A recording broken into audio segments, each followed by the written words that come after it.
The new migration, from skyline to horizon. A new economic geography is taking shape across America. Driven by Gen Z and the tech industry, people are leaving iconic skylines behind in search of something more sustainable: space, affordability, and opportunity on the horizon. Something fundamental has shifted in where Americans choose to live and work. This report maps that shift and what it means for cities, talent, and capital.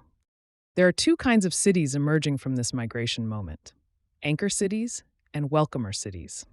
Anchor cities, like San Francisco, New York, and Boston, are established hubs with deep talent pools but high costs and slowing growth.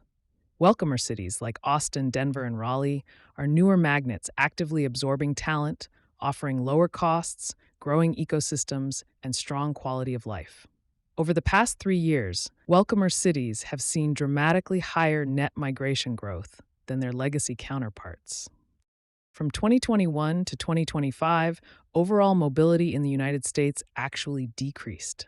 Americans are not moving as freely as they once did, but when they do move, they're making smarter, more deliberate choices, favoring nearby cities that fit their budget and lifestyle, rather than chasing the traditional prestige destinations. This is the rise of regional loyalty, micro-migrations that reshape metro areas without crossing time zones. The numbers tell a compelling story. A Gen Z tech worker in San Francisco earns a strong salary, but after rent, taxes, and cost of living, their disposable income is strikingly low. That same worker in Orlando, with comparable remote tech pay, can save significantly more, build equity faster, and live larger. This financial delta is quietly driving one of the biggest urban shifts in a generation. Los Angeles and New York City, two of America's most iconic metros, are both experiencing meaningful net population losses. The Sankey diagrams here show where people are going, toward Phoenix, Las Vegas, Austin, and the broader Sun Belt. The outflows aren't a collapse, they're a redistribution, and the destinations receiving these migrants are growing faster than ever. Three distinct geographies are emerging as new magnets for tech and STEM talent. First, the Mountain West. Cities like Denver, Salt Lake City, and Boise offer outdoor lifestyle, canopy, and topography that attract younger workers. Second, the Sun Belt. From Phoenix to Nashville to Tampa, warm climate and business-friendly capital are fueling explosive growth. Third, the Midwest. Long overlooked, cities like Columbus, Indianapolis, and Minneapolis are winning on space, accessibility, and rising tech ecosystems. Not all cities fit neatly into gainer or loser categories. This synthesis matrix introduces three archetypes: the old guard, legacy exporters like San Francisco and New York losing net residents; the gateways, churners like Chicago and Washington, D.C., trading talent but staying roughly even; and the new frontiers, importers like Austin, Denver, and Charlotte, consistently gaining educated high-income migrants year over year. Austin is perhaps the defining story of this migration era.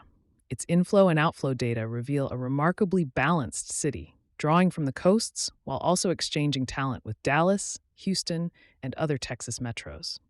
Austin has become a crossroads, absorbing ambition from both directions and building one of the most dynamic tech ecosystems outside Silicon Valley.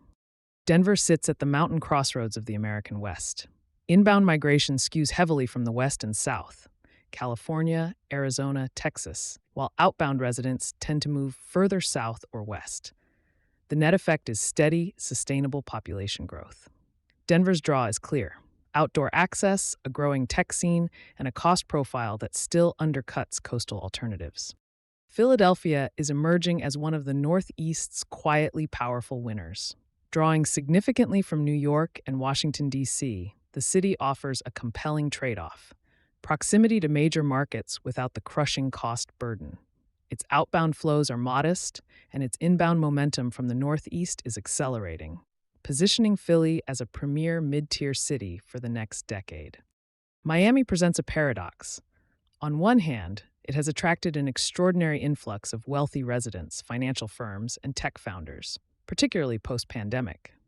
On the other, that same wealth inflow has made Miami unaffordable for many of its long-term residents, triggering affordability flight to Tampa, Orlando, and even Atlanta.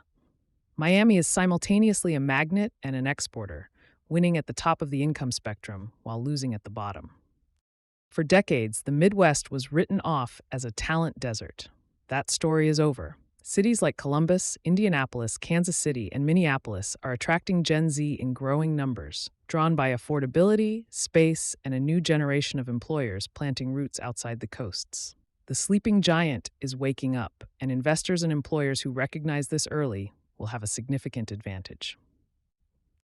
The old model of centralized tech campuses, massive headquarters anchoring entire cities, is giving way to something more distributed.